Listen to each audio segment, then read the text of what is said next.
Hello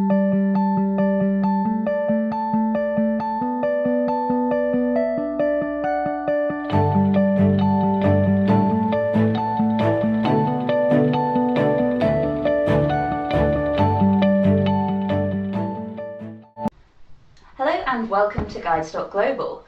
Today we're going to be doing a short expat interview with Phillip here, who is an e-commerce expert and somewhat of a serial expat actually, aren't you? Yes, yeah.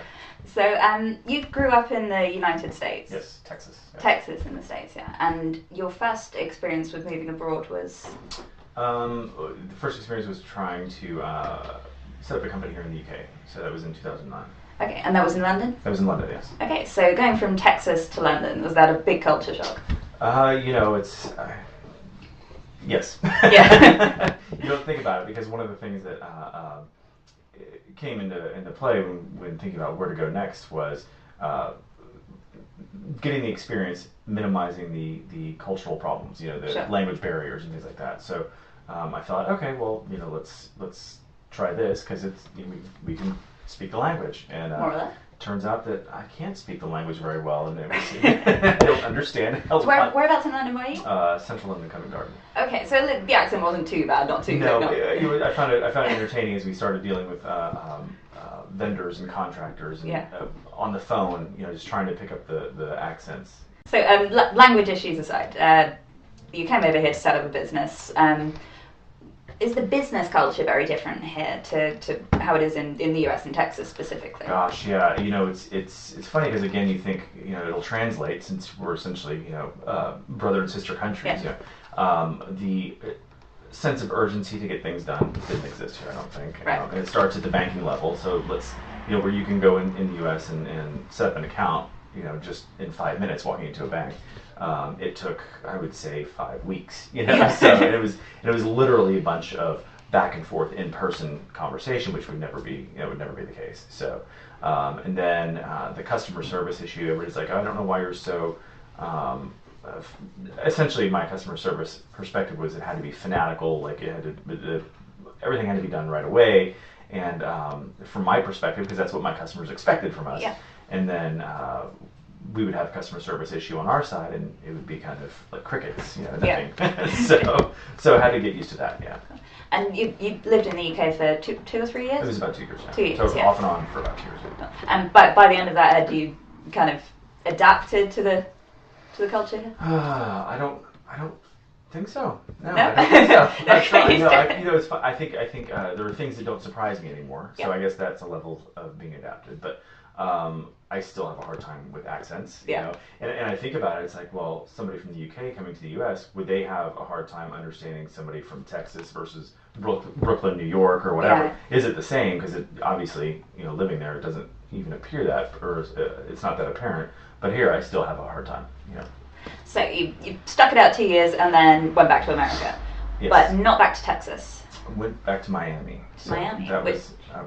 Sorry. Sorry, a different beast entirely to Texas. Well, it's almost it's almost its own country, Yeah. and that actually played a little bit into it. We wanted somewhere interesting that had a different culture, from food to nightlife to every experience you could have. If you go back to Texas, it's the same thing, or Yeah. any Middle America. So Yeah. so with its diversity, it was an attraction for sure. Yeah. Of course, with its diversity, also brought its own problems of being culturally integrated, even though it's your own country. Yeah. So that was interesting as well. And you'd gone there to set up another business.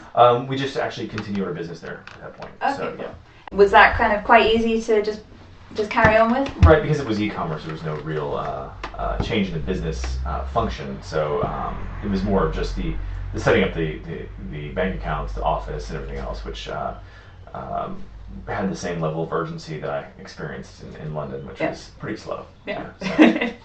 Cool. And you stayed on in Miami for a couple of years, and then got itchy feet again. So yeah, it was I sort of have a time threshold that it keeps my interest, and so whether it becomes it's a place that's frustrating to live or just lost its appeal, or because places change so fast. Like when I lived in Texas, we went through, it was Austin, Texas, and we went through cycles of cultural change were pretty rapid. So Miami didn't really have that as much. I think it just kind of lost its shine. So Sure. for me, it was like, okay, now having lived in big cities, in Texas and in London and in Miami, what do I want to do now just to kind of take a pause? So I literally stuck 10 places in a hat and picked one out, and that was what it was. Cool. So went to Maui. So that's a pretty nice place to end up. It is, drawer of a hat. and a lot of it was because there was some affordable property at the time. There was. I'm sorry. So what year are we in? This is 2011 now. Okay, cool. So still some great bargains. Still then things were just now, I think, shaking out at the end where banks were trying to get rid of the last of the shadow inventory and stuff. So we were able to move there inexpensively, get a great place on the water, and kind of just experience a completely different culture. And I figured since I'd already been beaten into submission about being relaxed, you found central London, right? May as well go totally a place where people just want to lay on the beach and not do anything. So yeah, cool. And then, but by that time, you kind of managed to relax with them, or are you still finding it very frustrating? I found it a little frustrating. And again, it's just all in different ways. But there, when you have a non-service industry based business, since I was e-commerce and you need an office, finding professional office space was hard. When you found professional office space, the people who own the property were difficult to work with because they just had a very different perspective on leasing and tenancy, and so. But once that was done, it was fine. I lived there for 5 years, and it was a good experience. It's one of those things that I don't look back and say it's horrible, but it certainly does point out the cultural differences in every step of the way that I've done this. So. Yeah.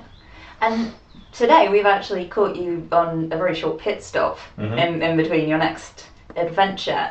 So you're now moving from Hawaii to the Netherlands. Yep. And what kind of brought about that decision? I thought after being in the UK for a short while, that I wouldn't have the same interest in doing international relocation again. Yeah. Even though in my mind, whether or not you move, 100 miles away to a new home or you move 10,000 miles away, it's pretty much you're boxing your stuff up and you're going. It's going to go and it's going to take time and it's going to be expensive. So I thought at this time I kind of got over the culture shock of living in another country and thought, let's try it again. And the Netherlands has a specific program for Americans that start businesses there, so that allow it to easy entry and long stay. So, have you spent much time in the Netherlands before? I have. It's been quite a while, so this is sort of another one of those roulette spins and see what happens. The thing is I always, as I've relocated so many times, I think one of the things that I've kind of worn down on myself is expectation. So the higher the expectation is for the location, the more set up for disappointment you are. So what's interesting about this is that I remember being there, not loving it, not hating it. So I'm able to go do this with an open mind of really no expectation. So if it is a little slower than I hope or expect, then no problem. If it's busier than I hope and expect, then I'll adapt. So I think it's somewhat of its maturity and age, and the other one's just realistic expectations at this point. So yeah, and I mean you're moving right into the centre of Amsterdam here. You're going into busy city life. Is that going to be somewhat of a contrast to where you were in Hawaii? Sure. So just to make of course, because the population in the city I was in Maui was 10,000 or something. Yeah. So you'll have that many people living in 2 square blocks where you are, but. And that's part of the appeal, actually, is to get into, it's when I was looking at other countries, there are a number of countries that allow U.S. Citizens to come in relatively easily if you have some sort of money or property or business. And I kind of went through them all and thought, well, everything from Panama to Costa Rica, there's a couple of European countries that are easier. After living in a slow lifestyle, I thought, I should actually spend the time and try to ramp it up again and be in something a little more vibrant and interesting. So, because I don't want to get bored easily. So. Yeah. And also the access to travel to other countries and cities, is great. So. Yeah, great. So there are a few kind of important things that everyone thinks about before they move countries. Business culture is one of them if you're a businessman like yourself. So we've kind of covered that. Climate is another one. I've noticed in your list of residences that everyone comes with quite a different climate. So do you have like a preferred temperature that you'd be at? I mean, it's funny because everybody who knows that I'm doing this thinks I'm absolutely crazy because I have been, Miami's warm, Hawaii's warm. London, the time that I spent there was usually in the summers, so over a couple summers, over a couple years. So I never really had to experience the challenging cold of London, but It's unavoidable. So I've just decided that, you know what, I've made a decision. The country is welcoming for U.S. entrepreneurs, and it's just one of the things I have to deal with. I mean, I'm Buy a woolly hat. Yeah, exactly. I'm not going to like it. But, you know, it is what it is. Yeah, absolutely. Can't change it. Cool. Right, well, thank you very much for that, Philip. Good luck with your move tomorrow. Yeah. Cool. Thank you very much for watching or listening. If that's been useful to you, then please like or follow us. And whether you do that or not, we hope to see you again soon. Goodbye.